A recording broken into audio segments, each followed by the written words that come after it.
Also here with another tech tip to help you get the most out of the technology in your life.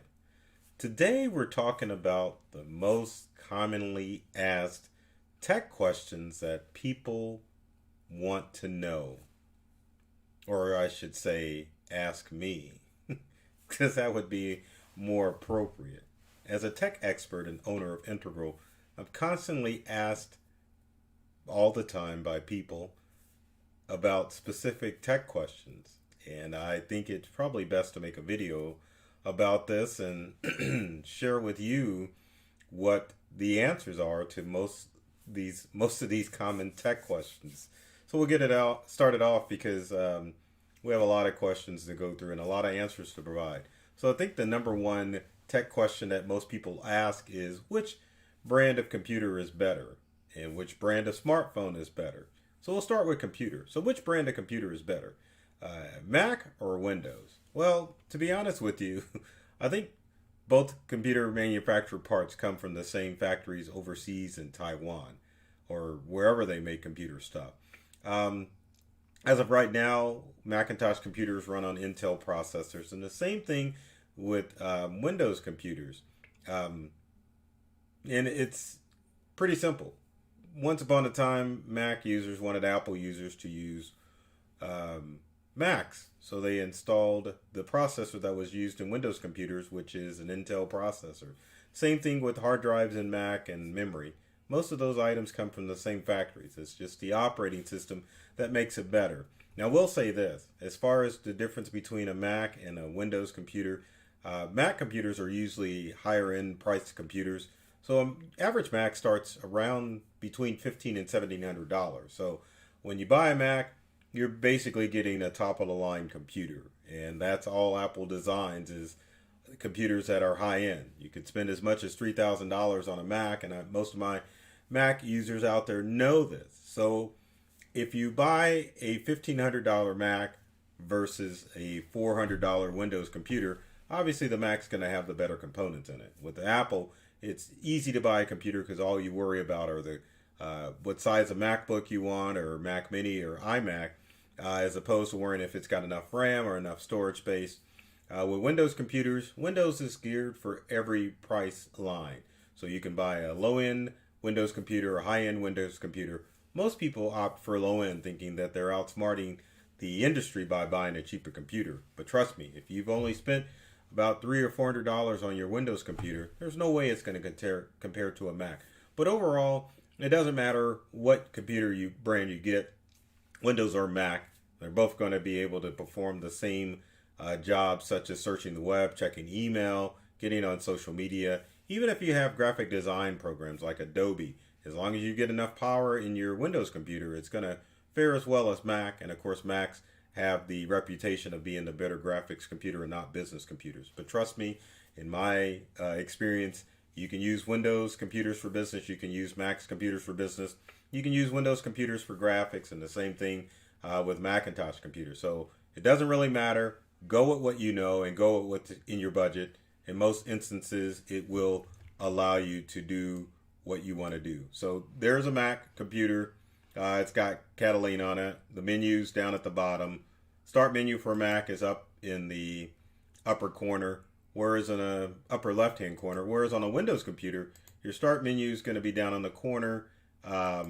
So that's basically the difference. It's just the software in the computer as opposed to the actual devices. Now, what about smartphones? Now, I'm an iPhone user, and the challenge with iPhones versus Samsung or Android devices is just the repair aspect. If you have a problem with your Apple phone, you've got to go back to Apple. Android, you just go to the closest dealer. But I will tell you this. The top two brands of smartphones and tablets out on the market right now are Samsung smartphones and tablets and Apple smartphones and tablets.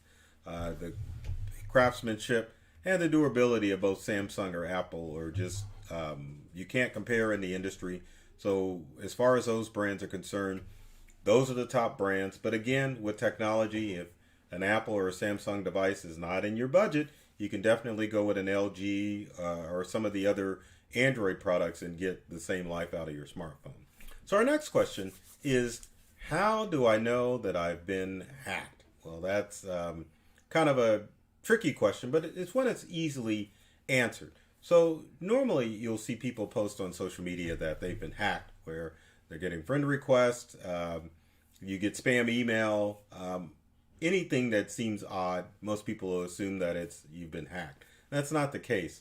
If your email account or social media account or even your computer has truly been hacked, in most instances you won't be able to access that device at all. So if you see a message of someone getting hacked on Facebook, most instances it's a duplicate account that's been created on Facebook, and someone assumes that they're getting friend requests from someone they already know, that the account's been hacked, where in actuality it's been duplicated. Same thing with those spam emails. Spam emails normally occur when your email is part of a long list of forwarded or blind carbon copy, not blind carbon copy, but carbon copy emails that make their hands into a wave of a spammer. Or if your email has been part of a large data breach, then it winds up on a spam list. So if you see a lot of spam messages coming into your inbox, doesn't mean you've been hacked, just means you've been part of a large email that's been going out, and you just have to let it run its course until that wave of emails goes away. So our next question, well, going back to hacking, just real quick, just understand, as far as cybercrime is concerned, 99% of cybercrime requires user interaction. So as long as you don't click on links in emails or websites, then you're perfectly safe from most of the data threats and cybersecurity threats that are out there. But appearance of spam email, your computer acting odd, are just random instances of stuff going on with your computer. Doesn't mean that you've been hacked. Which leads us to our next question, which is, how can I keep track of all of those passwords? Well, as a cybersecurity and cyber or tech expert, I'm always recommending that people, I couldn't even get that word out, recommending, there we go, that people use different passwords for all of their online accounts. With that being said, it's best to either write them down using a pen and paper, or to make it more handy for you, it's best for you to use a password keeper software. Now you can use LastPass, which is a password keeper that allows you to keep all of your different passwords stored with all of your online accounts, or you can even save those passwords within your browser. So it doesn't matter if you're using Safari or Edge or even Chrome or Firefox. I almost said Foxfire, and people say that all the time. Firefox or Opera, then you can save those passwords in your browser just to make sure that you are keeping different passwords for all of your online accounts. The bonus of storing your passwords in a password keeper such as LastPass or your favorite web browser is that you can always go into the settings and see what your passwords are, and then you can print those out too, so that if you need a hard copy of those passwords, you can always have access to them. So our next question is, how do I keep my personal information safe? Well, there's many ways that you can do that. You could stay off the grid, but that doesn't necessarily keep all of your personal information private and safe. One of the things that you can do is you could use your browser and use what's called incognito mode. Now, incognito mode or in private mode will definitely keep your cookies from being viewed from different websites out there. So for example, if I were to go into Google Chrome, which I'll show you right now, we go to desktop and then go to Chrome, you can open up what's called a new incognito window. And what happens is it says that you've gone incognito. Same thing if you're using Microsoft Edge. You can just click on the menu on the upper right hand corner, go to new in private window, and lo and behold, you are experiencing what's called in private mode. Now what this does is it keeps your cookies hidden so that you can surf without websites picking up your cookies. Now cookies are files that are stored on your computer from various websites. Now it allows you to have a more robust experience when you visit that website, but at the same time, when you visit another website, advertisers can look at your cookies to see what websites you've been to and take that information and target advertising to you. Another way to keep your information safe online is to use a VPN, or what's called a virtual private network. Now, virtual private network essentially creates a tunnel that allows you to surf anonymously, so uh, that way cyber criminals can't see what you're looking at. Now, probably one of the easiest ways to use a VPN would be in the web browser Chrome. So going into Chrome, it's a simple matter of going up to the VPN button in the upper left-hand corner. You click on VPN, you turn it on, which it's already on, and when you surf the web, it will mask your information so that hackers and cyber criminals can't see what you do. The good thing about a VPN, and it doesn't matter if you use a VPN service like Nord or TunnelBear, you can modify it so not only will it mask your internet or IP address, but also you can tell it that you are surfing in a different part of the world. So if you want to surf the web and say that you're in Europe or in Asia, you can definitely turn those settings on your VPN and make sure that when you surf using a VPN, especially one within Opera, then criminals won't know where you are in the world, and it will keep your information safe and secure. Some of the other ways to keep your information private is on your social media accounts.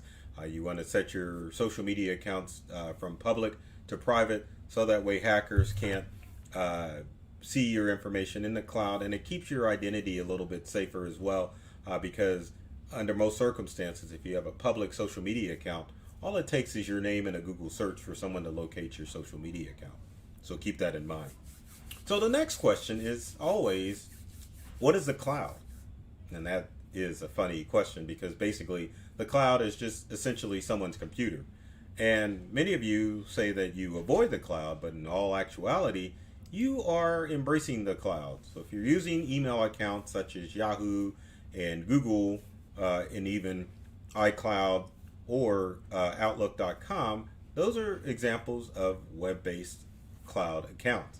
That means all your information stored in the cloud, which essentially gives you the ability to access your email from any computer in the world.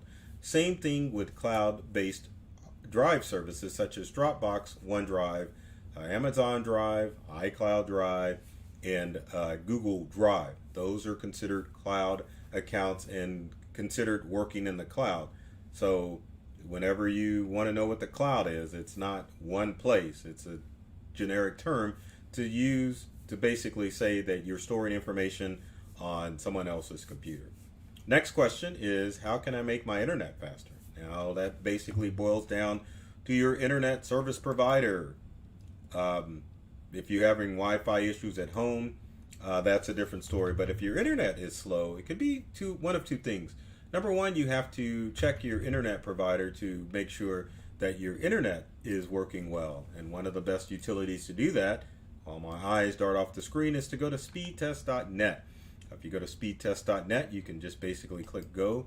It'll give you what your internet speed is. And so right now my fiber is running kind of slow, but fast enough to stream.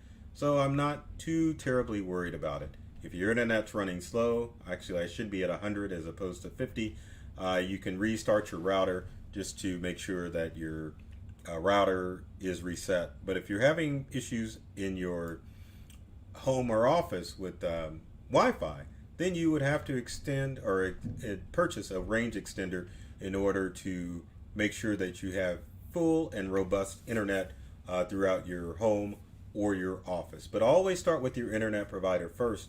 Find out what speed you're supposed to be pulling, and then check with speed test to see if you are getting those speeds.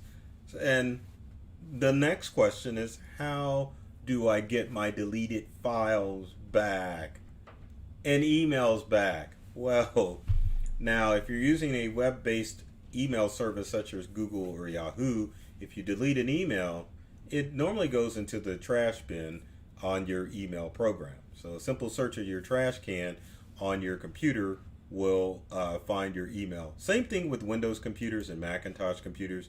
If you've got a Mac, you can go to the trash can down in the corner to retrieve emails that you may have deleted. And of course, Windows users, you can go to the recycle bin, if I can type that in and show you on the Windows computer.